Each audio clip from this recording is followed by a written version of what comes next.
प्यारे विद्यार्थियों, अज असी जिस विषय ते गल करांगे वो है गुरु तेग बहादुर जी दी शहीदी। उन्हां दे पहले पार्ट के बारे असी पहला जानकारी हासिल कर चुके हाँ।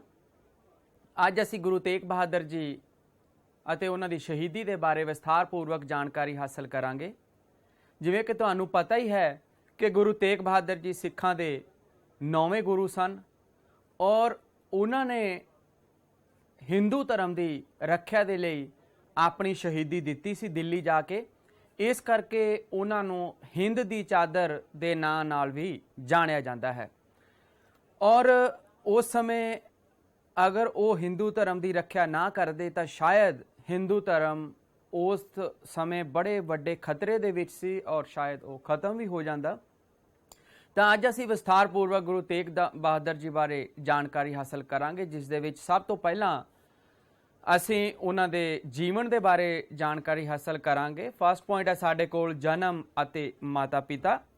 विद्यार्थियों, तुसीं नाल नाल अपनियां कॉपीज़ दे उपर नोट करते जाना है, क्योंकि इस दे विचों ही तुहानूं ऑब्जेक्टिव टाइप छोटे एक एक नंबर वाले प्रश्न पूछे जा सकते हैं और इस दे विचों ही तुहानूं वड्डा विस्तारपूर्वक प्रश्न पूछा जा सकता है गुरु तेग बहादुर जी के जीवन के उपर और उन्हां दी शहीदी के उपर। सब तो पहला है जन्म अते माता पिता। गुरु तेग बहादुर जी का जन्म 1 अप्रैल 1621 ईस्वी नूं गुरु हरगोबिंद जी के घर अमृतसर विखे होया सी। आप जी दी माता का नाम नानकी सी और आप दा नाम पहला त्यागमल सी और बाद दे विच तेग बहादुर होया सी। आप अपने पिता जी की 5वीं संतान सन। उस तो बाद सैकेंड है साडे कोल बचपन। गुरु तेग बहादुर जी बचपन तो ही बड़े ही बहादुर अते तलवार दे धनी सन। इसे करके ही आप दे पिता जी ने आप दा नाम तेग बहादुर रखा सी। ग्रीनलेस लिखता है कि उन्हां दा नाम तेग बहादुर इसलिए रखा सी क्योंकि उन्हां दे पिता हरगोबिंद नूं ओ तलवार दे धनी विखाई दिते सन और तेग बहादुर जी अपने पिता दे नाल छोटी उम्र दे विच शिकार खेडण जाया करते सन। वो शस्त्र चलाउण दे विच उन्होंने निपुणता हासिल कर ली सी। जदों 1634 ईस्वी दे विच करतारपुर की लड़ाई हुई तो उस वेले गुरु तेग बहादुर जी की उम्र केवल 13 वरियां दी सी, लेकिन उस लड़ाई दे विच उन्होंने बहुत ही बहादुरी के जोहर दिखाए सन, जिस करके उन्हों का नाम त्यागमल तो बदल के तेग बहादुर रख दिता सी। तेग जिसनों कि तलवार कहा जाता है। उस तो बाद थर्ड पॉइंट है साडे कोल जवानी अते विआह कि जवान होने ते आप दा विआह करतारपुर निवासी लाल चंद की पुत्री गुजरी दे नाल होया सी और विआहता जीवन तो कई साल पिछों सन 1666 ईस्वी दे विच आप दे घर एक बालक का जन्म होया जिसका नाम गोबिंद राय रखा गया और उही बाद दे विच सिखां दे 10वें गुरु श्री गुरु गोबिंद सिंह जी के नाम नाल वो जाने जाते गए। उस तो बाद नैक्सट है साडे कोल गुरु गद्दी की प्राप्ति।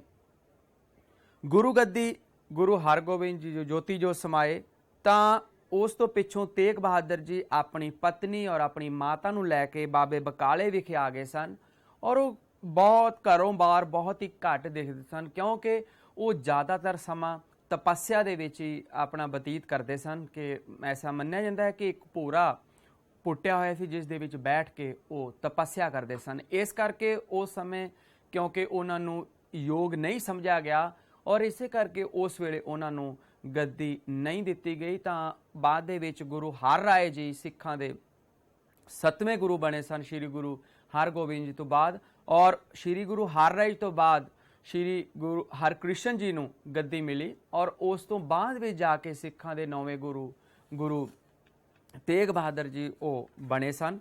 और उस समय क्योंकि सिखां दे 9वें गुरु की जो पाल हुई, क्योंकि जो हरकृष्ण जी ज्योति जो समाउण लगे तो उन्होंने जो पूछा गया कि अगला गुरु कौन होएगा तो उन्होंने दे मूँह दे विचों सिर्फ बाबा बकाला ही निकलिया, होर वो नहीं बोल सके। तो उसका की भाव सी कि वो सिख धर्म के अगले गुरु श्री गुरु नानक देव जी की गद्दी के अगले वारस वो बाबा बकाला विखे हैं।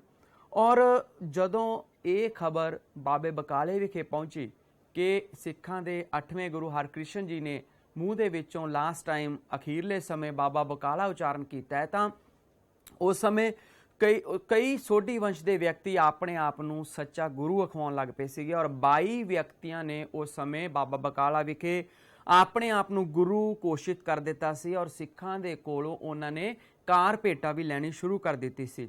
ਔਰ ਇਹਨਾਂ ਦੇ ਵਿੱਚੋਂ ਉਸ ਸਮੇਂ ਧੀਰਮਲ ਦੀ ਦੁਕਾਨ ਬੜੇ ਚੰਗੇ ਤਰੀਕੇ ਨਾਲ ਚੱਲਣ ਲੱਗ ਪਈ ਸੀ, ਕਿਉਂਕਿ ਉਸ ਦਾ ਕਾਰਨ ਇਹ ਸੀ ਕਿ ਉਹ ਇੱਕ ਤਾਂ ਗੁਰੂ ਦੀ ਸੰਤਾਨ ਸੀ, ਦੂਸਰਾ ਉਸ ਦੇ ਕੋਲ ਗੁਰੂ ਗ੍ਰੰਥ ਸਾਹਿਬ ਦੀ ਬੀੜ ਵੀ ਸੀ, ਜਿਸ ਦਾ ਸੰਕਲਨ ਸਿੱਖਾਂ ਦੇ 5ਵੇਂ ਗੁਰੂ ਗੁਰੂ ਅਰਜਨ ਦੇਵ ਜੀ ਨੇ ਕੀਤਾ ਸੀ। ਇਸ ਤਰ੍ਹਾਂ ਇਸ ਨਾਮ ਦੀਆਂ 22 ਦੁਕਾਨਾਂ ਸਨ, ਔਰ ਇਹਨਾਂ ਪਖੰਡੀ ਗੁਰੂਆਂ ਦੇ ਹੁੰਦਿਆਂ ਹੋਇਆਂ ਅਸਲੀ ਗੁਰੂ ਦੀ ਪਹਿਚਾਣ ਕਰਨੀ ਬੜੀ ਔਖੀ ਸੀ। ਤਾਂ ਅੱਗੇ ਨੈਕਸਟ ਪੁਆਇੰਟ ਹੈ ਸਾਡੇ ਕੋਲ, ਮੱਖਣ ਸ਼ਾਹ ਦਾ ਗੁਰੂ ਨੂੰ ਲੱਭਣਾ।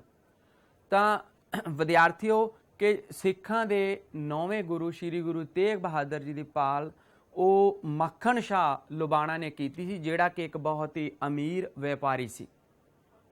ਔਰ ਕਿਉਂਕਿ ਸਿੱਖ ਰਵਾਇਤਾਂ ਦੇ ਅਨੁਸਾਰ ਸੱਚੇ ਗੁਰੂ ਦੀ ਭਾਲ ਦਾ ਸਿਹਰਾ ਮੱਖਣ ਸ਼ਾਹ ਲੁਬਾਣਾ ਤੇ ਹੀ ਜਾਂਦਾ ਹੈ। ਇਹ ਆਬਜੈਕਟਿਵ ਟਾਈਪ ਕੁਐਸਚਨ ਵੀ ਪੁੱਛ ਲਿਆ ਜਾਂਦਾ ਹੈ ਕਿ ਸਿੱਖਾਂ ਦੇ 9ਵੇਂ ਗੁਰੂ ਤੇਗ ਬਹਾਦਰ ਜੀ ਭਾਲ ਕਿਸ ਨੇ ਕੀਤੀ ਸੀ, ਔਰ ਸ਼ਾਰਟ ਨੋਟ ਦੇ ਵਿੱਚ ਵੀ ਪੁੱਛਿਆ ਜਾ ਸਕਦਾ ਹੈ ਕਿ ਕਿਸ ਨੇ ਸਿੱਖਾਂ ਦੇ 9ਵੇਂ ਗੁਰੂ ਦੀ ਭਾਲ ਕੀਤੀ ਅਤੇ ਕਿਵੇਂ।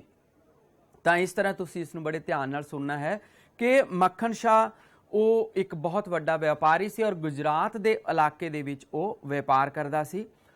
ਉਸ ਦਾ ਮਾਲ ਦਾ ਭਰਿਆ ਹੋਇਆ ਜਹਾਜ਼ ਸਮੁੰਦਰ ਦੇ ਵਿੱਚ ਡੁੱਬ ਰਿਹਾ ਸੀ, ਔਰ ਉਸਨੇ ਉਸ ਸਮੇਂ ਇਹ ਅਰਦਾਸ ਕੀਤੀ ਸੀ ਕਿ ਅਗਰ ਉਸ ਦਾ ਜਹਾਜ਼ ਬਚ ਗਿਆ ਤਾਂ ਉਹ ਗੁਰੂ ਜੀ ਨੂੰ 500 ਸੋਨੇ ਦੀਆਂ ਮੋਹਰਾਂ ਚੜਾਵੇਗਾ, ਔਰ ਉਸ ਦੀ ਉਹ ਅਰਦਾਸ, ਉਹ ਪ੍ਰਾਰਥਨਾ ਸਵੀਕਾਰ ਹੋ ਗਈ ਸੀ, ਔਰ ਉਸ ਦਾ ਜਹਾਜ਼ ਸਹੀ ਸਲਾਮਤ ਕਿਨਾਰੇ ਲੱਗ ਗਿਆ ਸੀ। ਔਰ ਆਪਣੀ ਜੋ ਉਸਨੇ ਅਰਦਾਸ ਕੀਤੀ ਸੀ, ਪ੍ਰਾਰਥਨਾ ਕੀਤੀ ਸੀ, ਉਸ ਦੇ ਅਨੁਸਾਰ ਉਹ 500 ਸੋਨੇ ਦੀਆਂ ਮੋਹਰਾਂ ਲੈ ਕੇ ਬਾਬੇ ਬਕਾਲੇ ਵਿਖੇ ਪਹੁੰਚਿਆ, ਔਰ ਪਹੁੰਚ ਕੇ ਉਸ ਨੂੰ ਇੰਨੀ ਹੈਰਾਨੀ ਹੋਈ ਕਿ ਉੱਥੇ ਕਈ ਪਖੰਡੀ ਸੋਢੀ ਮੰਜੀਆਂ ਢਾਹ ਕੇ ਉਹ ਗੁਰੂ ਬਣ ਕੇ ਬੈਠੇ ਹੋਏ ਸਨ।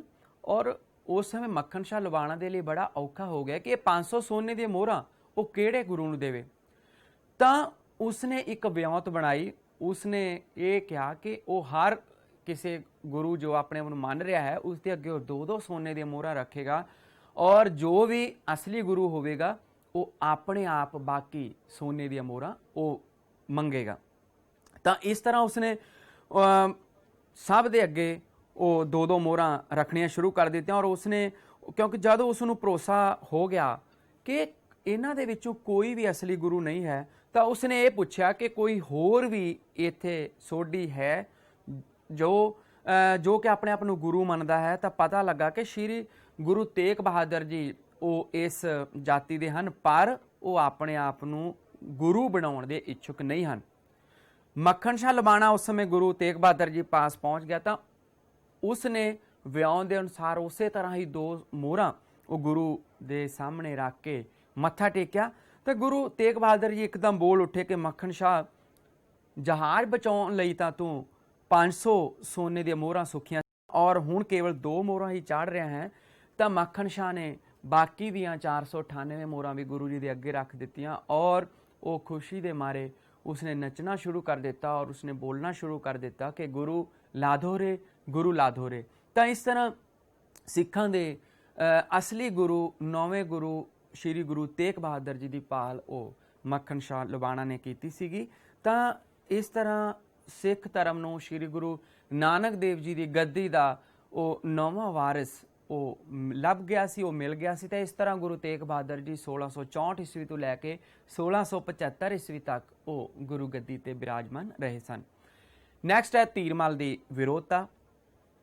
ਅਸਲੀ ਗੁਰੂ ਤੇਗ ਬਹਾਦਰ ਜੀ ਦਾ ਪਤਾ ਲੱਗਣ ਦੇ ਨਾਲ ਪਖੰਡੀ ਗੁਰੂਆਂ ਦੀਆਂ ਮੰਜੀਆਂ ਚੁੱਕੀਆਂ ਜਾ ਚੁੱਕੀਆਂ ਸਨ, ਉਹਨਾਂ ਦੀ ਦੁਕਾਨਾਂ ਬੰਦ ਹੋ ਗਈਆਂ ਸਨ, ਤੇ ਗੁਰੂ ਤੇਗ ਬਹਾਦਰ ਜੀ ਦੀ ਵੱਧਦੀ ਹੋਈ ਪ੍ਰਸਿੱਧਤਾ ਅਤੇ ਉਪਮਾ ਦੇ ਕਾਰਨ ਧੀਰਮਲ ਉਸ ਸਮੇਂ ਬਹੁਤ ਹੀ ਜ਼ਿਆਦਾ ਵਿਰੋਧਤਾ ਕਰਨ ਲੱਗ ਪਿਆ ਸੀ ਗੁਰੂ ਤੇਗ ਬਹਾਦਰ ਜੀ ਦੀ, ਔਰ ਉਸਨੇ ਕਈ ਮਸੰਦਾਂ ਦੇ ਨਾਲ ਮਿਲ ਕੇ ਗੁਰੂ ਤੇਗ ਬਹਾਦਰ ਜੀ ਨੂੰ ਮਰਵਾਉਣ ਦਾ ਵੀ ਯਤਨ ਕੀਤਾ ਸੀ।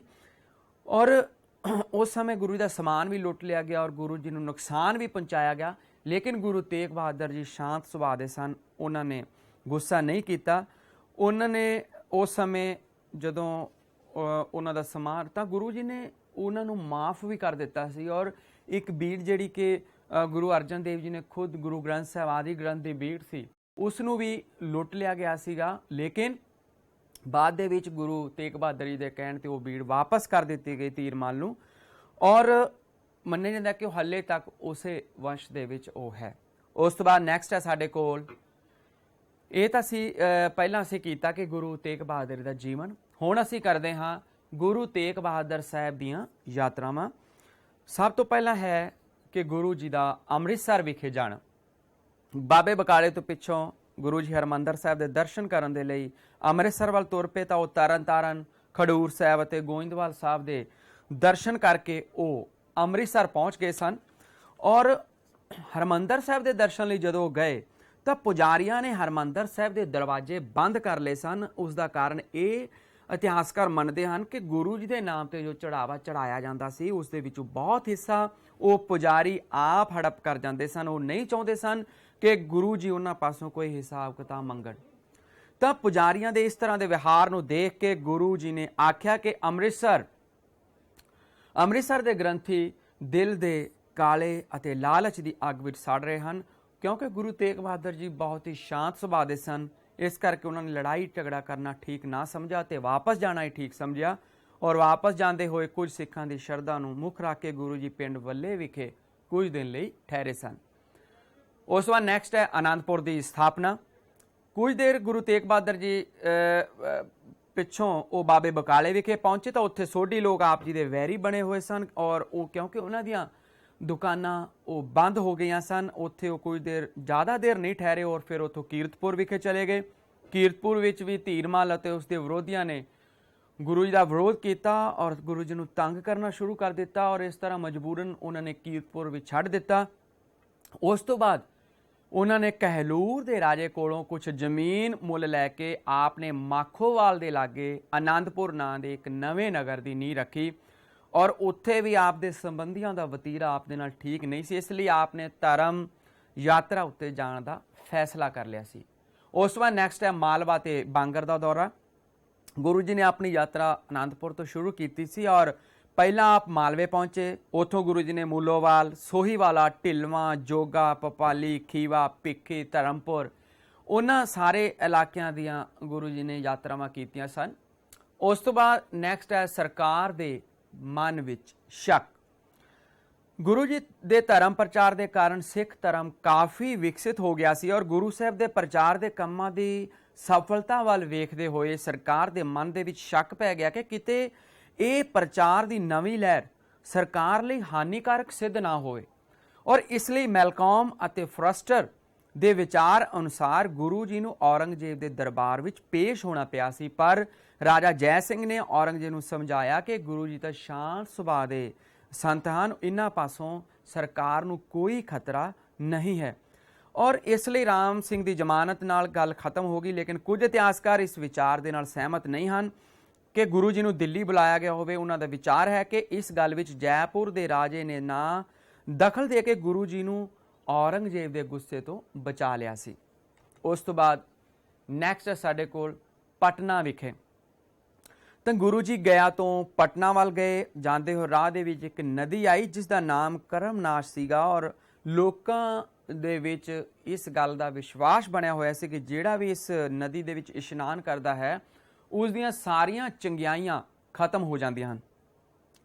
ਤਾਂ ਗੁਰੂ ਜੀ ਨੇ ਲੋਕਾਂ ਦੇ ਸਾਹਮਣੇ ਇਸ ਦੇ ਵਿੱਚ ਇਸ਼ਨਾਨ ਕੀਤਾ ਸੀ ਔਰ ਲੋਕਾਂ ਨੂੰ ਇਹ ਉਪਦੇਸ਼ ਦਿੱਤਾ ਕਿ ਇਨਸਾਨ ਦੇ ਕਰਮ ਜਾਂ ਇਨਸਾਨ ਦੀਆਂ ਚੰਗਿਆਈਆਂ ਕਿਸੇ ਵੀ ਤਰੀਕੇ ਨਾਲ ਖਤਮ ਨਹੀਂ ਹੋ ਸਕਦੀਆਂ ਹਨ, ਇਹ ਸਿਰਫ ਇੱਕ ਪਖੰਡ ਹੈ। ਉਸ ਤੋਂ ਬਾਅਦ ਗੁਰੂ ਜੀ ਢਾਕੇ ਵਿਖੇ ਗਏ ਕਿਉਂਕਿ ਢਾਕੇ ਦੇ ਆਲੇ ਦੁਆਲੇ ਬਹੁਤ ਸਾਰੀਆਂ ਸੰਗਤਾਂ ਸਨ ਔਰ ਭਾਈ ਬੁਲਾਕੀ ਨਾਮ ਦੇ ਮਸੰਦ ਨੇ ਦੂਰ ਦੂਰ ਤਾਈਂ ਗੁਰੂ ਸਾਹਿਬ ਦੇ ਆਉਣ ਦੀ ਖਬਰ ਪਹੁੰਚਾ ਦਿੱਤੀ ਸੀਗੀ।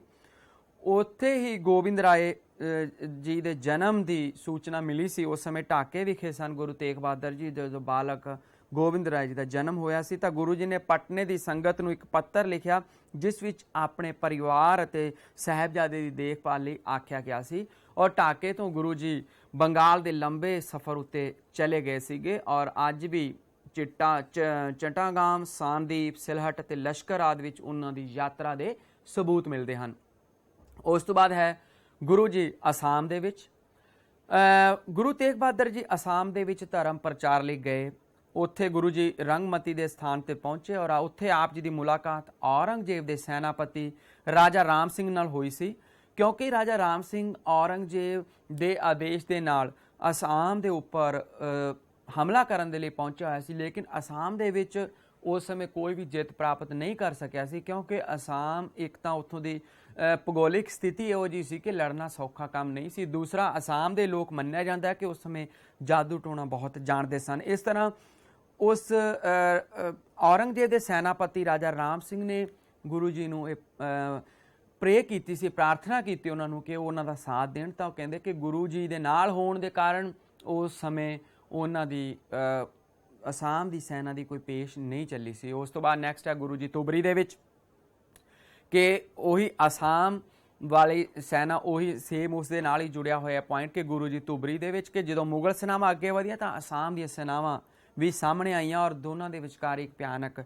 ਯੁੱਧ ਹੋਇਆ। ਇਸ ਲਈ ਕਿਉਂਕਿ ਗੁਰੂ ਜੀ ਉਸ ਸਮੇਂ ਨਾਲ ਸਨ, ਜਿਵੇਂ ਕਿ ਤੁਹਾਨੂੰ ਪਹਿਲਾਂ ਵੀ ਦੱਸਿਆ ਹੈ, ਤਾਂ ਉਸ ਕਰਕੇ ਅਸਾਮ ਦੀ ਸੈਨਾ ਦਾ ਮੁਗਲ ਸੈਨਾ 'ਤੇ ਕੋਈ ਜਾਦੂ ਨਹੀਂ ਚੱਲ ਸਕਿਆ ਸੀ। ਰਵਾਇਤ ਦੇ ਅਨੁਸਾਰ ਕਈ ਲੇਖਕ ਤਾਂ ਇਹ ਵੀ ਆਖਦੇ ਹਨ ਕਿ ਦੋਹਾਂ ਪਾਸਿਆਂ ਤੋਂ ਗੁਰੂ ਜੀ ਨੇ ਸੰਧੀ ਕਰਵਾ ਦਿੱਤੀ ਸੀ ਔਰ ਉਸ ਸਮੇਂ ਫੌਜਾਂ ਦੇ ਹਥਿਆਰ ਗੁਰੂ ਜੀ ਦੇ ਕਹਿਣ 'ਤੇ ਧੁਬਰੀ ਦੇ ਸਥਾਨ ਉੱਤੇ ਉਹਨਾਂ ਨੇ ਸੁੱਟ ਦਿੱਤੇ ਸਨ। ਨੈਕਸਟ ਹੈ ਗੁਰੂ ਜੀ ਦਾ ਪੰਜਾਬ ਮੁੜਨਾ। ਗੁਰੂ ਤੇਗ ਬਹਾਦਰ ਜੀ ਕੋਈ 2 ਸਾਲ ਅਸਾਮ ਦੇ ਵਿੱਚ ਉਸ ਸਮੇਂ ਰੁਕੇ ਸਨ ਔਰ ਫਿਰ ਇੱਕਦਮ ਉਹਨਾਂ ਨੇ ਪੰਜਾਬ ਆਉਣ ਦਾ ਫੈਸਲਾ ਕਰ ਲਿਆ ਸੀ, ਕਿਉਂਕਿ ਇਸ ਇੱਕਦਮ ਪੰਜਾਬ ਆਉਣ ਦੇ ਫੈਸਲੇ ਦੇ ਬਾਰੇ ਇਤਿਹਾਸਕਾਰ ਕੋਈ ਚੰਗੀ ਤਰ੍ਹਾਂ ਦੱਸ ਨਹੀਂ ਸਕੇ। ਇਹ ਜਾਪਦਾ ਹੈ ਕਿ ਗੁਰੂ ਜੀ ਜਦੋਂ ਔਰੰਗਜ਼ੇਬ ਦੀ ਕੱਟੜਪੰਥੀ ਨੀਤੀ ਦੇ ਕਾਰਨ ਪੰਜਾਬ ਦੇ ਹਿੰਦੂਆਂ ਉੱਤੇ ਜ਼ੁਲਮ ਅਤੇ ਅਤਿਆਚਾਰ ਦੇਖੇ ਤਾਂ ਉਹਨਾਂ ਪਾਸੋਂ ਉਹ ਸਹਾਰੇ ਨਹੀਂ ਗਏ। ਉਹ ਪੰਜਾਬੀ ਪੀੜਤਾਂ ਦੀ ਸਹਾਇਤਾ ਦੇ ਲਈ ਪੰਜਾਬ ਵੱਲ ਚੱਲ ਪਏ ਸਨ ਔਰ ਉਹ ਪਟਨੇ ਵਿਖੇ ਆਪਣੇ ਪੁੱਤਰ ਨੂੰ ਵੀ ਨਾ ਮਿਲਣ ਗਏ ਔਰ ਸਿੱਧਾ ਹੀ ਉਹ ਅਨੰਦਪੁਰ ਸਾਹਿਬ ਵਿਖੇ ਪਹੁੰਚ ਗਏ ਸਨ। ਉਸ ਤੋਂ ਬਾਅਦ ਨੈਕਸਟ ਹੈ ਸਾਡੇ ਕੋਲ ਗੋਬਿੰਦ ਰਾਏ ਦਾ ਅਨੰਦਪੁਰ ਆਉਣਾ। ਜਦੋਂ ਕੁਝ ਦੇਰ ਪਿੱਛੋਂ ਗੁਰੂ ਤੇਗ ਬਹਾਦਰ ਜੀ ਆਪਣੇ ਪਰਿਵਾਰ ਨੂੰ ਲੈ ਕੇ ਉਹ ਪਟਨੇ ਤੋਂ ਉਹਨਾਂ ਨੇ ਗੁਰੂ ਤੇਗ ਬਹਾਦਰ ਜੀ ਨੇ ਆਪਣੇ ਪਰਿਵਾਰ ਨੂੰ ਪਟਨੇ ਤੋਂ ਅਨੰਦਪੁਰ ਸਾਹਿਬ ਵਿਖੇ ਮੰਗਵਾ ਲਿਆ ਸੀ ਔਰ ਸੋ ਗੋਬਿੰਦ ਰਾਏ ਜੀ ਅਨੰਦਪੁਰ ਲਿਆਂਦੇ ਗਏ ਅਤੇ ਉਹਨਾਂ ਦੀ ਸਿੱਖਿਆ ਦਾ ਬਹੁਤ ਵਧੀਆ ਪ੍ਰਬੰਧ ਉੱਥੇ ਕੀਤਾ ਗਿਆ ਸੀ। ਉਸ ਤੋਂ ਬਾਅਦ ਨੈਕਸਟ ਹੈ ਮਾਲਵਾ ਤੇ ਬਾਂਗਰ ਪ੍ਰਦੇਸ਼ਾਂ ਦੀ ਦੂਜੀ ਵਾਰ ਯਾਤਰਾ। 1673 ਵਿੱਚ ਗੁਰੂ ਤੇਗ ਬਹਾਦਰ ਜੀ ਮਾਲਵਾ ਅਤੇ ਬਾਂਗਰ ਦੇ ਪ੍ਰਦੇਸ਼ਾਂ ਦੇ ਵਿੱਚ ਦੂਜੀ ਵਾਰ ਉਹਨਾਂ ਨੇ ਯਾਤਰਾ ਕਰਨ ਦਾ ਉਹਨਾਂ ਨੇ ਮਨ ਬਣਾਇਆ। ਇਹਨਾਂ ਪ੍ਰਦੇਸ਼ਾਂ ਦੀ ਉਹਨਾਂ ਨੇ ਪਹਿਲਾਂ 1664-65 ਦੇ ਵਿੱਚ ਉਹ ਯਾਤਰਾ ਕੀਤੀ ਸੀ ਔਰ ਉਹਨਾਂ ਦੇ ਇਹ ਯਾਤਰਾ ਕਰਨ ਦਾ ਫੈਸਲਾ ਕਈ ਕਾਰਨਾਂ ਕਰਕੇ ਉਹਨਾਂ ਨੇ ਕੀਤਾ ਸੀਗਾ। ਪਹਿਲਾ ਤਾਂ ਇਹ ਸੀ ਕਿ ਚੱਕ ਨਾਨਕੀ ਤੋਂ ਦੂਰ ਨਹੀਂ ਸੀ ਔਰ ਦੂਸਰਾ ਗੁਰੂ ਹਰਗੋਬਿੰਦ ਅਤੇ ਗੁਰੂ ਹਰਰਾਏ ਦੇ ਯਤਨਾਂ ਦੇ ਨਾਲ ਇਹਨਾਂ ਪ੍ਰਦੇਸ਼ਾਂ ਦੇ ਵਿੱਚ ਸਿੱਖ ਧਰਮ ਕਾਫੀ ਉન્નਤੀ ਕਰ ਚੁੱਕਿਆ ਸੀ। ਤੀਜਾ ਕਾਰਨ ਇਹ ਵੀ ਮੰਨਿਆ ਜਾਂਦਾ ਕਿ ਉਹ ਇੱਥੋਂ ਦੀ ਯਾਤਰਾ ਪਹਿਲਾਂ ਵੀ ਕਰ ਚੁੱਕੇ ਸਨ, ਇਸ ਲਈ ਇਹਨਾਂ ਪ੍ਰਦੇਸ਼ਾਂ ਦੇ ਲੋਕ ਉਹਨਾਂ ਤੋਂ ਚੰਗੀ ਤਰ੍ਹਾਂ ਜਾਣੂ ਸਨ ਔਰ ਉਹ ਬਹੁਤ ਹੀ ਬਹਾਦਰ ਅਤੇ ਨਿਡਰ ਸਨ।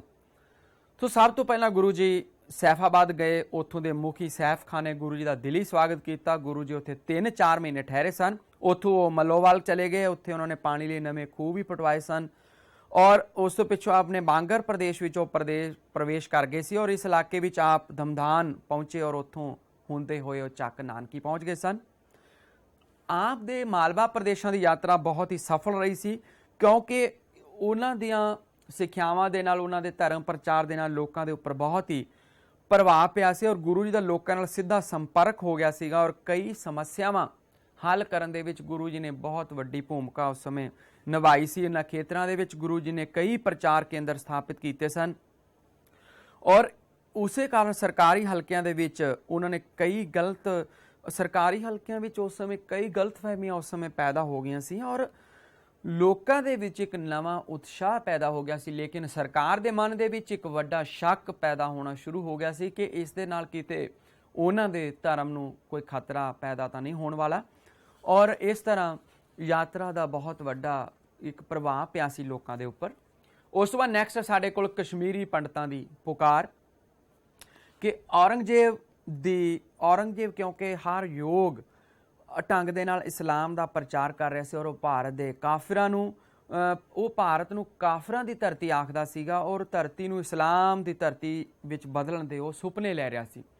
ਔਰ ਉਸ ਲਈ ਇਸੇ ਕਾਰਨ ਉਸਨੇ ਸ਼ੇਰ ਅਫਗਾਨ ਖਾਨ ਨੂੰ ਕਸ਼ਮੀਰ ਦਾ ਗਵਰਨਰ ਨਿਯੁਕਤ ਕੀਤਾ ਸੀ ਉਸ ਸਮੇਂ, ਔਰ ਉਹ ਕਸ਼ਮੀਰ ਦੇ ਵਿੱਚ ਇਸਲਾਮ ਦਾ ਪ੍ਰਚਾਰ ਕਰ ਸਕੇ, ਕਿਉਂਕਿ ਉਸ ਸਮੇਂ ਮੰਨਿਆ ਜਾਂਦਾ ਸੀ ਕਿ ਕਸ਼ਮੀਰ ਦੇ ਬ੍ਰਾਹਮਣਸ ਉਹ ਭਾਰਤ ਦੇ ਸਭ ਤੋਂ ਜ਼ਿਆਦਾ ਚੰਗੇ ਅਤੇ ਕੱਟੜ ਉਸ ਸਮੇਂ ਸਨ।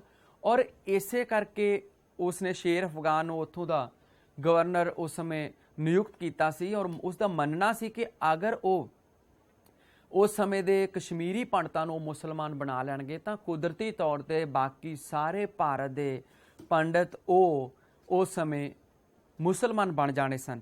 ਤਾਂ ਇਸ ਤਰ੍ਹਾਂ ਉਹਨਾਂ ਨੇ ਬਹੁਤ ਹੀ ਜ਼ਬਰਦਸਤੀ ਉਹਨਾਂ 'ਤੇ ਜ਼ੁਲਮ ਕਰਨੇ ਸ਼ੁਰੂ ਕਰ ਦਿੱਤੇ ਸੀ, ਜ਼ਬਰਦਸਤੀ ਇਸਲਾਮ ਧਰਮ ਕਬੂਲ ਕਰਾਉਣਾ ਸ਼ੁਰੂ ਕਰ ਦਿੱਤਾ ਸੀ। ਤਾਂ ਇਸ ਤਰ੍ਹਾਂ ਉਸ ਸਮੇਂ ਹਿੰਦੂ ਧਰਮ 'ਤੇ ਇੱਕ ਵੱਡਾ ਖਤਰਾ ਪੈਦਾ ਹੋ ਗਿਆ ਸੀ, ਔਰ ਕਸ਼ਮੀਰੀ ਪੰਡਤਾਂ ਨੇ ਜਾ ਕੇ ਗੁਰੂ ਤੇਗ ਬਹਾਦਰ ਜੀ ਕੋਲ ਫਰਿਆਦ ਕੀਤੀ ਸੀ। ਔਰ ਇਸ ਤਰ੍ਹਾਂ ਉਸ ਸਮੇਂ ਗੁਰੂ ਜੀ ਨੇ ਇਹ ਮਹਿਸੂਸ ਕਰ ਲਿਆ ਸੀ ਕਿ ਸ਼ਹਾਦਤ ਤੋਂ ਬਿਨਾਂ ਔਰੰਗਜ਼ੇਬ ਨੇ ਹਿੰਦੂਆਂ ਨੂੰ ਜ਼ਬਰਦਸਤੀ ਮੁਸਲਮਾਨ ਬਣਾਉਣ ਤੋਂ ਨਹੀਂ ਰੁਕਣਾ। ਨੈਕਸਟ ਪੁਆਇੰਟ ਹੈ ਸ਼ਹੀਦੀ, ਕਿ ਬ੍ਰਾਹਮਣਾਂ ਦੀ ਪੁਕਾਰ ਸੁਣ ਕੇ ਉਹਨਾਂ ਨੇ ਆਪਣੇ ਆਪ ਨੂੰ ਦਿੱਲੀ ਵਿਖੇ ਸ਼ਹੀਦ ਹੋਣ ਲਈ ਪੇਸ਼ ਕੀਤਾ ਸੀ ਅਤੇ ਇਸਲਾਮ ਕਬੂਲ ਨਾ ਕਰਨ ਕਰਕੇ ਔਰੰਗਜ਼ੇਬ ਦੇ ਹੁਕਮ ਦੇ ਨਾਲ ਚਾਂਦਨੀ ਚੌਂਕ ਵਿੱਚ 11 ਨਵੰਬਰ 1675 ਨੂੰ ਆਪ ਨੂੰ ਸ਼ਹੀਦ ਕਰ ਦਿੱਤਾ ਗਿਆ। ਔਰ ਆਪ ਜੀ ਦੀ ਸ਼ਹੀਦੀ ਭਾਰਤ ਦੇ ਇਤਿਹਾਸ ਵਿੱਚ ਇੱਕ ਅਤ ਮਹੱਤਵਪੂਰਨ ਘਟਨਾ ਸੀ। ਉਸ ਤੋਂ ਬਾਅਦ ਨੈਕਸਟ ਹੈ ਸਾਡੇ ਕੋਲ ਗੁਰੂ ਤੇਗ ਬਹਾਦਰ ਜੀ ਦੀ ਸ਼ਹੀਦੀ। ਗੁਰੂ ਤੇਗ ਬਹਾਦਰ ਜੀ ਦੀ ਸਭ ਤੋਂ ਪਹਿਲਾਂ ਅਸੀਂ ਕਰਦੇ ਹਾਂ ਸ਼ਹੀਦੀ ਦੇ ਕਾਰਨ। ਇਹ ਵਿਦਿਆਰਥੀਓ ਸਾਨੂੰ ਜਿਹੜੇ ਵੱਡੇ ਪ੍ਰਸ਼ਨ ਆਉਂਦੇ ਹਨ ਉਸ ਦੇ ਵਿੱਚ ਪੁੱਛਿਆ ਜਾ ਸਕਦਾ ਹੈ ਕਿ ਗੁਰੂ ਤੇਗ ਬਹਾਦਰ ਜੀ ਦੀ ਸ਼ਹੀਦੀ ਦੇ ਕੀ ਕਾਰਨ ਸਨ ਅਤੇ ਸ਼ਹੀਦੀ ਦਾ ਕੀ ਮਹੱਤਵ ਹੋਇਆ ਔਰ ਜਾਂ ਉਸ ਦੇ ਕੀ ਨਤੀਜੇ ਜਾਂ ਕੀ ਸਿੱਟੇ ਨਿਕਲੇ ਸਨ। ਸਭ ਤੋਂ ਪਹਿਲਾਂ ਅਸੀਂ ਕਰਦੇ ਹਾਂ ਗੁਰੂ ਤੇਗ ਬਹਾਦਰ ਜੀ ਦੀ ਸ਼ਹੀਦੀ ਦੇ ਕੀ ਕਾਰਨ ਸਨ। ਸਭ ਤੋਂ ਪਹਿਲਾਂ ਹੈ ਸਾਡੇ ਕੋਲ ਮੁਗਲਾਂ ਅਤੇ ਸਿੱਖਾਂ ਦਾ ਘੋਰ ਵੈਰ। ਗੁਰੂ ਤੇਗ ਬਹਾਦਰ ਜੀ ਦੀ ਮੁਗਲਾਂ ਦੀ ਧਾਰਮਿਕ ਕੱਟੜਤਾ ਦੀ ਨੀਤੀ ਦਾ ਉਸ ਸਮੇਂ ਸ਼ਿਕਾਰ ਹੋਣ ਵਾਲੇ ਗੁਰੂਆਂ ਦੇ ਵਿੱਚੋਂ ਦੂਜੇ ਗੁਰੂ ਸਨ। ਉਹਨਾਂ ਦਾ ਬਲੀਦਾਨ ਉਹਨਾਂ ਹਾਲਤਾਂ ਦੇ ਵਿੱਚ ਹੋਇਆ ਸੀ ਕਿਉਂਕਿ ਉਸ ਸਮੇਂ ਔਰੰਗਜ਼ੇਬ ਦੀ ਧਾਰਮਿਕ ਕੱਟੜਤਾ ਦੀ ਨੀਤੀ ਦੇ ਚੱਲਦੇ ਹੋਏ ਉਹ ਸਿੱਖ ਧਰਮ ਦੀ ਵੱਧਦੀ ਹੋਈ ਲੋਕਪ੍ਰਿਯਤਾ ਨੂੰ ਕਦੇ ਵੀ ਬਰਦਾਸ਼ਤ ਨਹੀਂ ਕਰ ਸਕਦਾ ਸੀ। ਔਰ ਇਸ ਤਰ੍ਹਾਂ ਦੀ ਵਿਰੋਧ ਦੀ ਜਿਹੜੀ ਇੱਕ ਭਾਵਨਾ ਸੀ ਉਹ ਸਿੱਖਾਂ ਦੇ ਪੰਜਵੇਂ ਗੁਰੂ ਅਰਜਨ ਦੇਵ ਜੀ ਤੋਂ ਸ਼ੁਰੂ ਹੋਈ ਸੀ, ਕਿਉਂਕਿ ਜਦੋਂ ਉਸ ਸਮੇਂ ਮੁਗਲ ਬਾਦਸ਼ਾਹ ਜਹਾਂਗੀਰ ਸੀ ਔਰ ਜਹਾਂਗੀਰ ਨੇ ਆਪਣੀ ਆਤਮ ਕਥਾ ਤੁਜ਼ਕ ਜਹਾਂਗੀਰੀ ਦੇ ਵਿੱਚ ਵੀ ਗੁਰੂ ਅਰਜਨ ਦੇਵ ਜੀ ਦੇ ਬਾਰੇ ਉਹ ਧਾਰਮਿਕ ਕੱਟੜਤਾ ਦਾ ਸਬੂਤ ਦਿੱਤਾ ਹੈ ਕਿ ਉਸਨੇ ਗੁਰੂ ਅਰਜਨ ਦੇਵ ਜੀ ਤੋਂ ਉਸ ਨੂੰ ਜਲਨ ਹੋਈ ਸੀ, ਉਸ ਨੂੰ ਜੈਲਸੀ ਹੋਈ ਸੀ ਕਿ ਉਹ ਨਹੀਂ ਸੀ ਚਾਹੁੰਦਾ ਕਿ ਲੋਕ ਗੁਰੂ ਅਰਜਨ ਦੇਵ ਜੀ ਦੇ ਪਿੱਛੇ ਲੱਗਣ ਜਾਂ ਸਿੱਖ ਧਰਮ ਹੋਰ ਜ਼ਿਆਦਾ ਉન્નਤੀ ਕਰੇ। ਇਸੇ ਕਰਕੇ ਧਾਰਮਿਕ ਕੱਟੜਤਾ ਦੇ ਚੱਲਦੇ ਹੋਏ ਜਹਾਂਗੀਰ ਨੇ ਗੁਰੂ ਅਰਜਨ ਦੇਵ ਜੀ ਨੂੰ ਸ਼ਹੀਦ ਕਰਵਾਇਆ ਸੀ ਔਰ ਉਸੇ ਕਾਰਨ ਕਰਕੇ ਹੀ ਗੁਰੂ ਹਰਗੋਬਿੰਦ ਜੀ ਨੇ ਨਵੀਂ ਨੀਤੀ ਧਾਰਨ ਕੀਤੀ ਔਰ ਬਾਅਦ ਦੇ ਵਿੱਚ ਗੁਰੂ ਤੇਗ ਬਹਾਦਰ ਜੀ ਨੂੰ ਵੀ ਉਹ ਜਦੋਂ ਗੁਰੂ ਤੇਗ ਬਹਾਦਰ ਜੀ ਤੱਕ ਆਉਂਦੇ ਹੁੰਦੇ ਮੁਗਲਾਂ ਦੇ ਅਤਿਆਚਾਰ ਬਹੁਤ ਜ਼ਿਆਦਾ ਵੱਧ ਚੁੱਕੇ ਸਨ ਔਰ ਮੁਗਲ ਨਹੀਂ ਚਾਹੁੰਦੇ ਸਨ ਕਿ ਸਿੱਖ ਧਰਮ ਜ਼ਿਆਦਾ ਉન્નਤੀ ਕਰੇ। ਤਾਂ ਇਹ ਵੀ ਇੱਕ ਕਾਰਨ ਮੰਨਿਆ ਜਾਂਦਾ ਹੈ ਕਿਉਂਕਿ ਗੁਰੂ ਤੇਗ ਬਹਾਦਰ ਜੀ ਦੇ ਸਮੇਂ ਤੱਕ ਉਹਨਾਂ ਦੀਆਂ ਧਰਮ ਯਾਤਰਾਵਾਂ ਦੇ ਕਾਰਨ ਲੋਕ ਬਹੁਤ ਜ਼ਿਆਦਾ ਗਿਣਤੀ ਦੇ ਵਿੱਚ ਉਹਨਾਂ ਦੇ ਨਾਲ ਜੁੜਦੇ ਚਲੇ ਗਏ। ਇਹ ਵੀ ਇੱਕ ਕਾਰਨ ਮੰਨਿਆ ਜਾਂਦਾ ਹੈ ਕਿ ਗੁਰੂ ਤੇਗ ਬਹਾਦਰ ਜੀ ਦੀ ਸ਼ਹੀਦੀ ਦਾ। ਨੈਕਸਟ ਹੈ ਔਰੰਗਜ਼ੇਬ ਦੀ ਧਾਰਮਿਕ ਕੱਟੜਤਾ ਦੀ ਨੀਤੀ।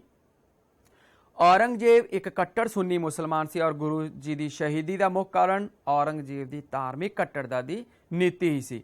ਉਸਨੇ ਅਕਬਰ ਦੀ ਸਹਿਣਸ਼ੀਲਤਾ ਦੀ ਨੀਤੀ ਦਾ ਤਿਆਗ ਕਰ ਦਿੱਤਾ ਸੀ ਔਰ ਉਹ ਭਾਰਤਾਂ ਨੂੰ ਕਾਫਿਰਾਂ ਦੀ ਭੂਮੀ ਸਮਝਦਾ ਸੀ ਔਰ ਇਸ ਲਈ ਉਸਨੇ ਬਾਕੀ ਅਲੱਗ-ਅਲੱਗ ਸਾਰੀਆਂ ਸੰਪਰਦਾਵਾਂ ਨੂੰ ਖਤਮ ਕਰਨਾ ਸ਼ੁਰੂ ਕਰ ਦਿੱਤਾ ਸੀਗਾ ਔਰ ਇਸੇ ਉਦੇਸ਼ ਦੀ ਪੂਰਤੀ ਲਈ ਉਸਨੇ ਸਖਤੀ ਦਾ ਵਤੀਰਾ ਅਪਣਾਇਆ ਔਰ ਉਸਨੇ ਮੁਸਲਮਾਨਾਂ ਦੇ ਸ਼ੀਆ ਮੁਸਲਮਾਨਾਂ ਦੇ ਮੁਹਰਮ ਦੇ ਤਿਉਹਾਰ ਉੱਤੇ ਵੀ ਰੋਕ ਲਗਾ ਦਿੱਤੀ ਸੀ ਔਰ ਹਿੰਦੂਆਂ ਨੂੰ ਜ਼ਬਰਦਸਤੀ ਉਸਨੇ ਮੁਸਲਮਾਨ ਬਣਾਉਣਾ ਸ਼ੁਰੂ ਕਰ ਦਿੱਤਾ। ਹਿੰਦੂਆਂ ਦੇ ਪੁਰਾਣੇ ਮੰਦਰਾਂ ਨੂੰ ਬਰਬਾਦ ਕਰਕੇ ਉਸ ਦੀ ਥਾਂ ਤੇ ਮਸਜਿਦਾਂ ਬਣਾਉਣੀਆਂ ਸ਼ੁਰੂ ਕਰ ਦਿੱਤੀਆਂ ਸਨ। ਉਸਨੇ ਹਿੰਦੂਆਂ ਨੂੰ ਤਿਉਹਾਰ ਮਨਾਉਣ ਤੇ ਵੀ ਮਨਾਹੀ ਕਰ ਦਿੱਤੀ ਸੀ। ਉਸਨੇ ਹਿੰਦੂਆਂ ਨੂੰ ਸਰਕਾਰੀ ਨੌਕਰੀਆਂ ਦੇਣੀਆਂ ਵੀ ਘੱਟ ਕਰ ਦਿੱਤੀਆਂ ਤੇ ਹਿੰਦੂਆਂ ਨੂੰ ਪਾਲਕੀਆਂ ਉੱਤੇ ਚੜ੍ਹਨਾ ਵੀ ਬੰਦ ਕਰ ਦਿੱਤਾ ਹਿੰਦੂਆਂ ਦੇ ਲਈ ਔਰ ਉਸਨੇ ਸੁਨਹਿਰੀ ਕੱਪੜੇ ਪਾਉਣ ਦਾ ਵੀ ਹੁਕਮ ਉਹਨਾਂ ਨੂੰ ਨਹੀਂ ਸੀ। ਔਰ ਜਿਹੜੇ ਹਿੰਦੂ ਉਸ ਸਮੇਂ ਸਰਕਾਰੀ ਨੌਕਰੀ ਵਿੱਚ ਸਨ ਉਹਨਾਂ ਨੂੰ ਵੀ ਇਹ ਨੋਟਿਸ ਦੇ ਦਿੱਤੇ ਗਏ ਕਿ ਉਹ ਨਿਸ਼ਚਿਤ ਸਮੇਂ ਤਾਈਂ ਮੁਸਲਮਾਨ ਬਣ ਜਾਣ, ਨਹੀਂ ਤਾਂ ਉਹਨਾਂ ਨੂੰ ਸਰਕਾਰੀ ਨੌਕਰੀ ਤੋਂ ਕੱਢ ਦਿੱਤਾ ਜਾਵੇਗਾ। ਤਾਂ ਬਹੁਤ ਸਾਰੇ ਯੋਗੀਆਂ ਸੰਨਿਆਸੀਆਂ ਤੇ ਧਾਰਮਿਕ ਵਿਅਕਤੀਆਂ ਨੂੰ ਦੇ ਉੱਪਰ ਉਸ ਸਮੇਂ ਅਤਿਆਚਾਰ ਕੀਤੇ ਜਾਣ ਲੱਗ ਪਏ ਔਰ ਉਹਨਾਂ ਵਿੱਚੋਂ ਕਈਆਂ ਨੂੰ ਦੇਸ਼ ਨਿਕਾਲਾ ਵੀ ਦੇ ਦਿੱਤਾ ਗਿਆ। ਲਤੀਫ ਨੇ ਲਿਖਿਆ ਹੈ ਕਿ ਔਰੰਗਜ਼ੇਬ ਨੇ ਸੈਂਕੜੇ ਬ੍ਰਾਹਮਣਾਂ ਨੂੰ ਕੈਦੀ ਬਣਾ ਲਿਆ ਤੇ ਉਹਨਾਂ ਉੱਤੇ ਅਤਿਆਚਾਰ ਕੀਤੇ ਸਨ ਔਰ ਤਾਂ ਕਿ ਦੁਖੀ ਹੋ ਕੇ ਲੋਕ ਉਹ ਇਸਲਾਮ ਧਰਮ ਗ੍ਰਹਿਣ ਕਰ ਲੈਣ। ਗੁਰੂ ਤੇਗ ਬਹਾਦਰ ਜੀ ਸਭ ਕੁਝ ਦੇਖ ਰਹੇ ਸਨ ਔਰ ਉਹਨਾਂ ਨੇ ਹਰ ਕੁਰਬਾਨੀ ਦੇ ਕੇ ਹਿੰਦੂ ਧਰਮ ਦੀ ਰੱਖਿਆ ਕਰਨ ਦਾ ਮਨ ਉਸ ਸਮੇਂ ਬਣਾ ਲਿਆ ਸੀ। ਤਾਂ ਇਸ ਤਰ੍ਹਾਂ ਸਾਡੇ ਕੋਲ ਨੈਕਸਟ ਪੁਆਇੰਟ ਹੈ ਰਾਮ ਰਾਏ ਦਾ ਵੈਰ। ਸਿੱਖਾਂ ਦੇ 8ਵੇਂ ਗੁਰੂ ਹਰਕ੍ਰਿਸ਼ਨ ਜੀ ਦੇ ਜੋਤੀ ਜੋਤ ਸਮਾਉਣ ਤੋਂ ਪਿੱਛੋਂ ਗੁਰੂ ਤੇਗ ਬਹਾਦਰ ਜੀ ਸਿੱਖਾਂ ਦੇ 9ਵੇਂ ਗੁਰੂ ਬਣੇ ਸਨ। ਇਹ ਗੱਲ ਗੁਰੂ ਹਰਕ੍ਰਿਸ਼ਨ ਜੀ ਦੇ ਵੱਡੇ ਭਰਾ ਰਾਮ ਰਾਏ ਦੇ ਕੋਲੋਂ ਸਹਾਰੀ ਨਹੀਂ ਗਈ ਕਿਉਂਕਿ ਉਹ ਆਪ ਗੱਦੀ ਦਾ ਹੱਕਦਾਰ ਆਪਣੇ ਆਪ ਨੂੰ ਸਮਝਦਾ ਸੀ ਔਰ ਉਸਨੇ ਔਰੰਗਜ਼ੇਬ ਦੇ ਕੰਨ ਭਰਨੇ ਸ਼ੁਰੂ ਕਰ ਦਿੱਤੇ ਸੀ ਗੁਰੂ ਤੇਗ ਬਹਾਦਰ ਜੀ ਦੇ ਖਿਲਾਫ। ਪਰ ਰਾਜਾ ਰਾਮ ਸਿੰਘ ਦੇ ਦਖਲ ਦੇਣ ਦੇ ਕਾਰਨ ਔਰੰਗਜ਼ੇਬ ਨੇ ਆਪਣਾ ਫੈਸਲਾ ਬਦਲ ਲਿਆ ਸੀ, ਲੇਕਿਨ ਫਿਰ ਵੀ ਰਾਮ ਰਾਏ ਆਪਣੇ ਗੰਦੇ ਕੰਮਾਂ ਤੋਂ ਬਾਜ਼ ਨਹੀਂ ਆਇਆ ਸੀ। ਇਸ ਕਰਕੇ ਹੌਲੀ ਹੌਲੀ ਉਹ ਗੁਰੂ ਤੇਗ ਬਹਾਦਰ ਜੀ ਦੀ ਵਿਰੋਧਤਾ ਕਰਦਾ ਹੀ ਰਿਹਾ ਸੀਗਾ। ਇਸ ਕਰਕੇ ਇਹ ਵੀ ਇੱਕ ਕਾਰਨ ਮੰਨਿਆ ਜਾਂਦਾ ਹੈ ਕਿ ਰਾਮ ਰਾਏ ਦੇ ਵੈਰ ਦੇ ਕਾਰਨ ਗੁਰੂ ਤੇਗ ਬਹਾਦਰ ਜੀ ਨੂੰ ਸ਼ਹੀਦ ਕੀਤਾ ਗਿਆ ਸੀ। ਉਸ ਤੋਂ ਬਾਅਦ ਨੈਕਸਟ ਹੈ ਗੁਰੂ ਤੇਗ ਬਹਾਦਰ ਜੀ ਦਾ ਧਰਮ ਪ੍ਰਚਾਰ। ਗੁਰੂ ਤੇਗ ਬਹਾਦਰ ਜੀ ਅਸਾਮ ਤੋਂ ਆ ਕੇ ਅਨੰਦਪੁਰ ਟਿਕ ਗਏ ਸੀ ਔਰ ਉੱਥੇ ਉਹਨਾਂ ਨੇ ਧਰਮ ਪ੍ਰਚਾਰ ਦਾ ਕੰਮ ਸ਼ੁਰੂ ਕਰ ਦਿੱਤਾ ਸੀ। ਦੂਰੋਂ ਦੂਰੋਂ ਲੋਕ ਉਹਨਾਂ ਦੇ ਉਪਦੇਸ਼ ਸੁਣਨ ਦੇ ਲਈ ਆਉਂਦੇ ਸਨ ਔਰ ਉਸ ਸਮੇਂ ਹਿੰਦੂਆਂ ਉੱਤੇ ਔਰੰਗਜ਼ੇਬ ਦੇ ਵੱਲੋਂ ਬਹੁਤ ਜ਼ਿਆਦਾ ਜ਼ੁਲਮ ਢਾਏ ਜਾ ਰਹੇ ਸਨ ਔਰ ਗੁਰੂ ਜੀ ਨੇ ਆਪਣੇ ਅਨੁਯਾਈਆਂ ਨੂੰ ਇਹ ਉਸ ਸਮੇਂ ਉਪਦੇਸ਼ ਦਿੱਤਾ ਸੀ ਕਿ ਉਹ ਅਤਿਆਚਾਰਾਂ ਦਾ ਬਹੁਤ ਡਟ ਕੇ ਮੁਕਾਬਲਾ ਕਰਨ ਔਰ ਗੁਰੂ ਜੀ ਆਪਣੇ ਉਪਦੇਸ਼ਾਂ ਦੇ ਕਾਰਨ ਔਰ ਸਮਾਜ ਭਲਾਈ ਦੇ ਕੰਮਾਂ ਦੇ ਕਾਰਨ ਆਮ ਲੋਕਾਂ ਦੇ ਵਿੱਚ ਉਸ ਸਮੇਂ ਬਹੁਤ ਹੀ ਜ਼ਿਆਦਾ ਹਰਮਨ ਪਿਆਰੇ ਹੋ ਗਏ ਸਨ ਔਰ ਉਹਨਾਂ ਨੇ ਸਿੱਖਾਂ ਦੇ ਵਿੱਚ ਇੱਕ ਨਵੀਂ ਰੂਹ ਫੂਕੀ ਸੀ। ਆਮ ਲੋਕਾਂ ਦੇ ਵਿੱਚ ਜ਼ੁਲਮ ਦੇ ਖਿਲਾਫ ਆਵਾਜ਼ ਉਠਾਉਣ ਦੇ ਲਈ ਉਹਨਾਂ ਨੇ ਇੱਕ ਨਵਾਂ ਜੋਸ਼ ਪੈਦਾ ਕੀਤਾ ਸੀਗਾ ਔਰ ਉਹ ਆਪਣੇ ਜਿਉਂਦੇ ਜੀ ਕਿਸੇ ਧਰਮ ਨੂੰ ਵੱਧਦਾ ਫੁੱਲਦਾ ਨਹੀਂ ਦੇਖ ਸਕਦੇ ਸੀ। ਇਹ ਉਹ ਆਪਣੇ ਅਨੁਯਾਈਆਂ ਨੂੰ ਇਹ ਦੱਸਦੇ ਸਨ ਕਿ ਮੁਸਲਮਾਨ ਲੋਕ ਔਰ ਔਰੰਗਜ਼ੇਬ ਇਹ ਸੋਚਦਾ ਹੈ ਕਿ ਹੋਰ ਕੋਈ ਵੀ ਧਰਮ ਨੂੰ ਉਹ ਵੱਧਦਾ ਫੁੱਲਦਾ ਨਹੀਂ ਦੇਖ ਸਕਦੇ ਔਰ ਇਸ ਲਈ ਉਸ ਸਮੇਂ ਸੁਭਾਵਕ ਸੀ ਕਿ ਇਸ ਤਰ੍ਹਾਂ ਦੇ ਪ੍ਰਚਾਰਕਾਂ ਦਾ ਔਰੰਗਜ਼ੇਬ ਅੰਤ ਕਰਨਾ ਚਾਹੁੰਦਾ ਸੀ। ਇਹ ਵੀ ਇੱਕ ਕਾਰਨ ਬਣਿਆ ਸੀ ਗੁਰੂ ਤੇਗ ਬਹਾਦਰ ਜੀ ਦੀ ਸ਼ਹੀਦੀ ਦਾ। ਉਸ ਤੋਂ ਬਾਅਦ ਨੈਕਸਟ ਹੈ ਗੁਰੂ ਜੀ ਦੀਆਂ ਅਖੌਤੀ ਰਾਜਨੀਤਿਕ ਅਤੇ ਸੈਨਿਕ ਕਾਰਵਾਈਆਂ। ਗੁਲਾਮ ਹੁਸੈਨ ਦੀ ਰਚਨਾ ਸੀਰ ਉਲ ਮੁਤਾਖਰੀਨ ਦੇ ਅਨੁਸਾਰ ਗੁਰੂ ਤੇਗ ਬਹਾਦਰ ਜੀ ਦੀ ਸ਼ਹੀਦੀ ਦਾ ਕਾਰਨ ਉਹਨਾਂ ਦੀਆਂ ਰਾਜਨੀਤਿਕ ਅਤੇ ਸੈਨਿਕ ਗਤੀਵਿਧੀਆਂ ਵੀ ਸਨ।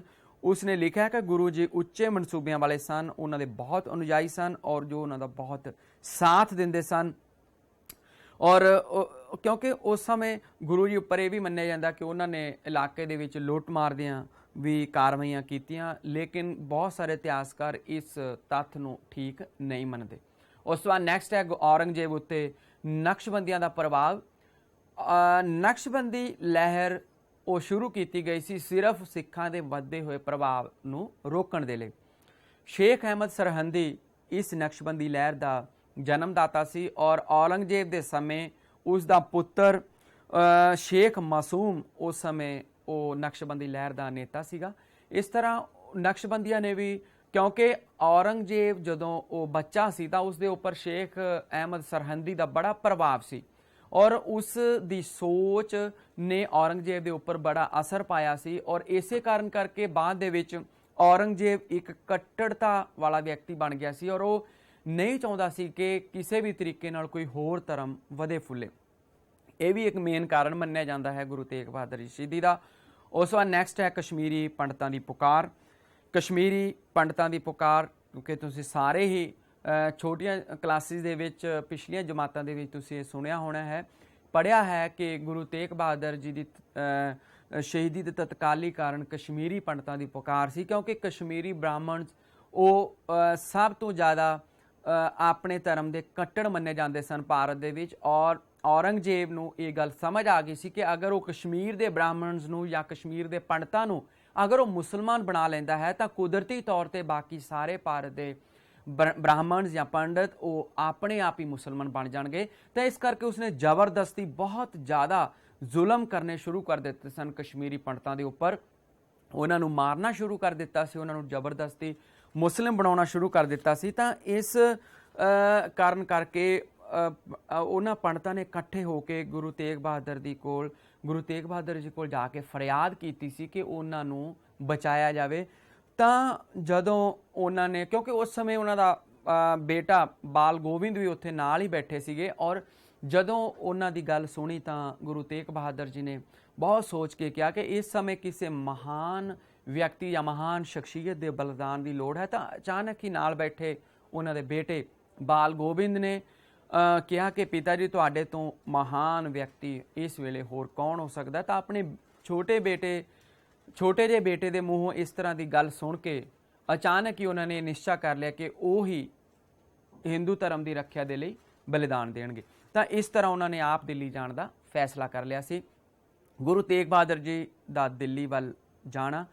ਤਾਂ ਇਸ ਤਰ੍ਹਾਂ ਗੁਰੂ ਤੇਗ ਬਹਾਦਰ ਜੀ ਉਹ ਦਿੱਲੀ ਵੱਲ ਗਏ ਤਾਂ ਰਾਸਤੇ ਦੇ ਵਿੱਚ ਉਹ ਧਰਮ ਪ੍ਰਚਾਰ ਵੀ ਕਰਦੇ ਗਏ। ਤਾਂ ਉਹਨਾਂ ਦੇ ਨਾਲ ਉਹਨਾਂ ਦੇ 5 ਸਿੱਖ ਸਨ, ਦੀਵਾਨ ਮਤੀ ਰਾਮ, ਭਾਈ ਗੁਰਦਿੱਤਾ, ਭਾਈ ਊਦਾ, ਭਾਈ ਚੀਮਾ ਤੇ ਭਾਈ ਦਿਆਲਾ ਜੀ। ਉਸ ਤੋਂ ਬਾਅਦ ਹੈ ਗੁਰੂ ਤੇਗ ਬਹਾਦਰ ਜੀ ਦੀ ਸ਼ਹੀਦੀ।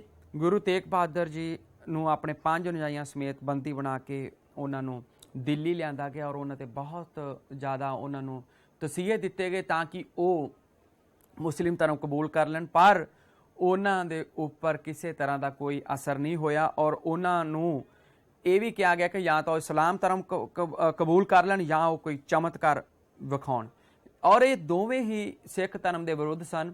ਤਾਂ ਸਿੱਖ ਰਵਾਇਤਾਂ ਅਨੁਸਾਰ ਉਹਨਾਂ ਨੇ ਉਸ ਸਮੇਂ ਇੱਕ ਪਰਚੀ ਦੇ ਉੱਪਰ ਕੁਝ ਲਿਖਿਆ ਔਰ ਉਸ ਨੂੰ ਆਪਣੇ ਗਲੇ ਦੇ ਨਾਲ ਬੰਨ੍ਹ ਲਿਆ, ਔਰ ਉਹਨਾਂ ਨੂੰ ਇਹ ਕਿਹਾ ਕਿ ਕਿਸੇ ਵੀ ਤਲਵਾਰ ਦਾ ਮੇਰੇ ਗਲੇ ਦੇ ਉੱਪਰ ਕੋਈ ਅਸਰ ਨਹੀਂ ਹੋਣਾ। ਤਾਂ ਉਹਨਾਂ ਨੇ ਇਸ ਤਰ੍ਹਾਂ ਦੀ ਗੱਲ ਨੂੰ ਦੀ ਪੂਰਤੀ ਨੂੰ ਦੇਖਣ ਦੇ ਲਈ ਉਹਨਾਂ ਨੇ ਜਲਾਦ ਨੂੰ ਹੁਕਮ ਦਿੱਤਾ ਕਿ ਤਲਵਾਰ ਚਲਾ ਕੇ ਦੇਖਿਆ ਜਾਵੇ ਕਿ ਅਸਰ ਕਰਦੀ ਹੈ। ਲੇਕਿਨ ਤਲਵਾਰ ਚਲਾਈ ਗਈ ਤਾਂ ਗੁਰੂ ਜੀ ਦਾ ਸੀਸ ਉਹਨਾਂ ਦੀ ਧੜ ਤੋਂ ਵੱਖ ਹੋ ਗਿਆ ਸੀ। ਲੇਕਿਨ ਬਾਅਦ ਦੇ ਵਿੱਚ ਜਦੋਂ ਉਹ ਪਰਚੀ ਚੱਕ ਕੇ ਦੇਖੀ ਗਈ ਤਾਂ ਉਸ ਦੇ ਉੱਪਰ ਲਿਖਿਆ ਹੋਇਆ ਸੀ ਕਿ ਸਿਰ ਦਿੱਤਾ ਪਰ ਸਿਰੜ ਨਹੀਂ ਦਿੱਤਾ, ਭਾਵ ਸਿਰ ਦੇ ਦਿੱਤਾ ਹੈ ਪਰ ਆਪਣਾ ਭੇਦ ਉਹਨਾਂ ਨੇ ਨਹੀਂ ਦਿੱਤਾ। ਗੁਰੂ ਜੀ ਨਾਲ ਜੋ 5 ਸਿੱਖ ਸਨ ਉਹਨਾਂ ਵਿੱਚੋਂ 3 ਨੂੰ ਅਨੰਦਪੁਰ ਭੇਜ ਦਿੱਤਾ ਗਿਆ ਔਰ ਉਹਨਾਂ ਨੂੰ ਵੀ ਬਾਅਦ ਦੇ ਵਿੱਚ ਸ਼ਹੀਦ ਕਰ ਦਿੱਤਾ ਗਿਆ ਸੀਗਾ। ਇਸ ਤਰ੍ਹਾਂ ਉਸ ਸਮੇਂ ਆਖਿਆ ਜਾਂਦਾ ਹੈ ਕਿ ਇੱਕ ਭਾਰੀ ਤੂਫਾਨ ਆਇਆ। ਇਸ ਤੂਫਾਨ ਦੀ ਖਲਬਲੀ ਦੇ ਵਿੱਚ ਭਾਈ ਜੈਤਾ ਜੀ, ਭਾਈ ਨੰਨੂ ਅਤੇ ਭਾਈ ਊਦਾ ਨਾਮ ਦੇ ਸਿੱਖ ਉਹ ਗੁਰੂ ਜੀ ਦੇ ਸ਼ੀਸ਼ ਨੂੰ ਲੈ ਕੇ ਉਹ ਅਨੰਦਪੁਰ ਸਾਹਿਬ ਵਿਖੇ ਆ ਗਏ, ਜਿੱਥੇ ਉਹਨਾਂ ਦਾ ਅੰਤਿਮ ਸੰਸਕਾਰ ਕਰ ਦਿੱਤਾ ਗਿਆ। ਔਰ ਗੁਰੂ ਜੀ ਦੇ ਧੜ ਨੂੰ ਲੱਖੀ ਸ਼ਾਹ ਲੁਬਾਣਾ ਉਹ ਛੁਪਾ ਕੇ ਆਪਣੇ ਘਰ ਲੈ ਆਇਆ ਸੀ, ਔਰ ਉਸ ਨੇ ਮੁਗਲਾਂ ਦੇ ਡਰ ਤੋਂ ਗੁਰੂ ਜੀ ਦੇ ਧੜ ਸਮੇਤ ਆਪਣੇ ਪੂਰੇ ਘਰ ਨੂੰ ਹੀ ਅੱਗ ਲਗਾ ਦਿੱਤੀ ਸੀ। ਨੈਕਸਟ ਹੈ ਸਾਡੇ ਕੋਲ ਗੁਰੂ, ਪਹਿਲਾਂ ਤਾਂ ਅਸੀਂ ਕੀਤਾ ਵਿਦਿਆਰਥੀ ਕਿ ਗੁਰੂ ਤੇਗ ਬਹਾਦਰ ਸ਼ਹੀਦੀ ਦੇ ਕਾਰਨ। ਹੁਣ ਅਸੀਂ ਕਰਦੇ ਹਾਂ ਕਿ ਗੁਰੂ ਜੀ ਦੀ ਸ਼ਹੀਦੀ ਧਾਰਮਿਕ ਕਾਰਨਾਂ ਕਰਕੇ ਹੋਈ ਸੀ ਜਾਂ ਰਾਜਨੀਤਿਕ ਕਾਰਨਾਂ ਕਰਕੇ। ਸਭ ਤੋਂ ਪਹਿਲਾਂ ਅਸੀਂ ਕਰਦੇ ਹਾਂ ਕਿ ਪਹਿਲਾ ਮਤ ਸ਼ਹੀਦੀ ਰਾਜਨੀਤਿਕ ਕਾਰਨਾਂ ਕਰਕੇ ਹੋਈ, ਜਿਸ ਦੇ ਵਿੱਚ ਫਸਟ ਗੁਲਾਮ ਹੁਸੈਨ ਕਰਤਾ ਸਿਆਰ ਉਲ ਮੁਤਾਖਰੀਨ ਨੇ ਲਿਖਿਆ ਹੈ ਕਿ ਗੁਰੂ ਜੀ ਨੂੰ ਧਾਰਮਿਕ ਵਿਚਾਰਾਂ ਕਰਕੇ ਕੈਦ ਨਹੀਂ ਕੀਤਾ ਗਿਆ, ਨਾ ਹੀ ਧਾਰਮਿਕ ਵਿਚਾਰਾਂ ਕਰਕੇ ਸ਼ਹੀਦ ਕੀਤਾ ਗਿਆ ਸੀ। ਉਸਨੇ ਲਿਖਿਆ ਹੈ ਕਿ ਗੁਰੂ ਜੀ ਦੀ ਸ਼ਹੀਦੀ ਦਾ ਕਾਰਨ ਰਾਜਸੀ ਸੀ।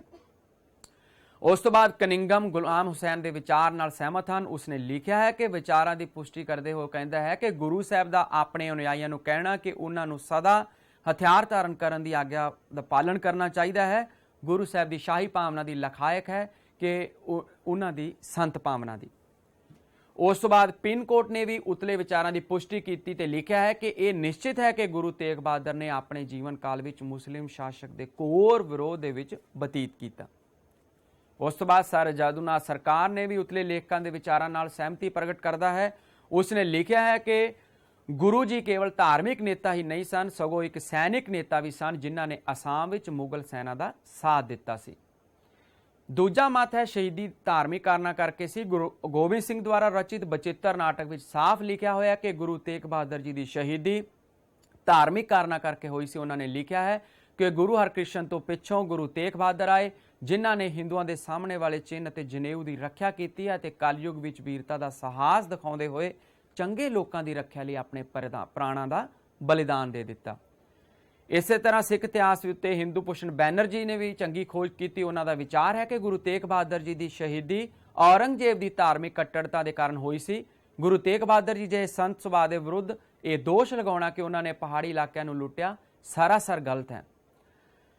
ਪ੍ਰਸਿੱਧ ਇਤਿਹਾਸਕਾਰ ਮਕੈਲਿਫ ਗੁਰੂ ਤੇਗ ਬਹਾਦਰ ਜੀ ਦੀ ਸ਼ਹੀਦੀ ਧਾਰਮਿਕ ਕਾਰਨਾਂ ਕਰਕੇ ਹੋਈ ਦੱਸਦੇ ਹਨ। ਉਹਨਾਂ ਦੇ ਗੁਲਾਮ ਹੁਸੈਨ ਦੇ ਬਿਰਤਾਂਤ ਦਾ ਖੰਡਨ ਕਰਦੇ ਹੋਏ ਲਿਖਿਆ ਹੈ ਕਿ ਮੁਸਲਮਾਨ ਲੇਖਕਾਂ ਦੀਆਂ ਵਰਣਨ ਕੀਤੀਆਂ ਹੋਈਆਂ ਘਟਨਾਵਾਂ ਗੁਰੂ ਤੇਗ ਬਹਾਦਰ ਜੀ ਦੇ ਸਾਰੇ ਜੀਵਨ ਅਤੇ ਰਚਨਾਵਾਂ ਦੇ ਅਨੁਕੂਲ ਨਹੀਂ ਹਨ, ਇਸ ਲਈ ਇਹਨਾਂ ਨੂੰ ਇਤਿਹਾਸਿਕ ਆਧਾਰ ਉੱਤੇ ਠੀਕ ਸਵੀਕਾਰ ਨਹੀਂ ਕੀਤਾ ਜਾ ਸਕਦਾ। ਤਾਂ ਇਸ ਤਰ੍ਹਾਂ ਦੇਖਦੇ ਹਾਂ ਕਿ ਵੱਖ-ਵੱਖ ਇਤਿਹਾਸਕਾਰ ਇਹ ਮੰਨਦੇ ਹਨ ਕਿ ਉਹਨਾਂ ਦੀ ਸ਼ਹੀਦੀ ਧਾਰਮਿਕ ਕਾਰਨਾਂ ਕਰਕੇ ਹੋਈ ਸੀ। ਨੈਕਸਟ ਹੈ ਕਿ ਗੁਰੂ ਤੇਗ ਬਹਾਦਰ ਦੀ ਸ਼ਹੀਦੀ ਦੀ ਮਹੱਤਤਾ ਤੇ ਬਹੁਤ ਸਾਰੇ ਨਤੀਜੇ ਨਿਕਲੇ, ਜਿਸ ਦੇ ਵਿੱਚ ਫਸਟ ਹੈ ਕਿ ਅਨੁਪਮ ਬਲਿਦਾਨ, ਕਿ ਕਿਸੇ ਹੋਰ ਧਰਮ ਦੇ ਲਈ ਆਪਣਾ ਬਲਿਦਾਨ ਦੇਣ ਦੀ ਇੱਕ ਅਦੁੱਤੀ ਘਟਨਾ ਸੀ। ਉਸ ਤੋਂ ਬਾਅਦ ਹੈ ਕਿ ਧਰਮ ਲਈ ਕੁਰਬਾਨੀ ਦੀ ਪਰੰਪਰਾ ਨੂੰ ਕਾਇਮ ਰੱਖਿਆ ਗੁਰੂ ਜੀ ਨੇ। ਸਿੱਖਾਂ ਦੇ ਵਿੱਚ ਗੁੱਸੇ ਅਤੇ ਬਦਲੇ ਦੀ ਭਾਵਨਾ ਫੈਲ ਗਈ ਔਰ ਹਿੰਦੂ ਧਰਮ ਨੂੰ ਮਿਟਣ ਤੋਂ ਬਚਾ ਲਿਆ ਸੀ ਗੁਰੂ ਤੇਗ ਬਹਾਦਰ ਜੀ ਨੇ। ਔਰ ਇਸੇ ਕਾਰਨ ਕਰਕੇ ਹੀ ਬਾਅਦ ਦੇ ਵਿੱਚ ਗੁਰੂ ਗੋਬਿੰਦ ਸਿੰਘ ਜੀ ਨੇ ਖਾਲਸਾ ਪੰਥ ਦੀ ਸਥਾਪਨਾ ਕੀਤੀ ਸੀ ਔਰ ਬਾਅਦ ਦੇ ਵਿੱਚ ਸਿੱਖ ਸਾਮਰਾਜ ਦਾ ਜਨਮ ਹੋਇਆ ਔਰ ਇਹ ਸ਼ਹੀਦੀ ਹੀ ਮੁਗਲ ਸਾਮਰਾਜ ਦੇ ਪਤਨ ਦਾ ਕਾਰਨ ਬਣੀ ਸੀ। ਤਾਂ ਉਮੀਦ ਹੈ ਵਿਦਿਆਰਥੀਓ ਤੁਹਾਨੂੰ ਬਹੁਤ ਚੰਗੇ ਤਰੀਕੇ ਦੇ ਨਾਲ ਸਮਝ ਆ ਗਿਆ ਹੋਣਾ ਹੈ। ਧੰਨਵਾਦ।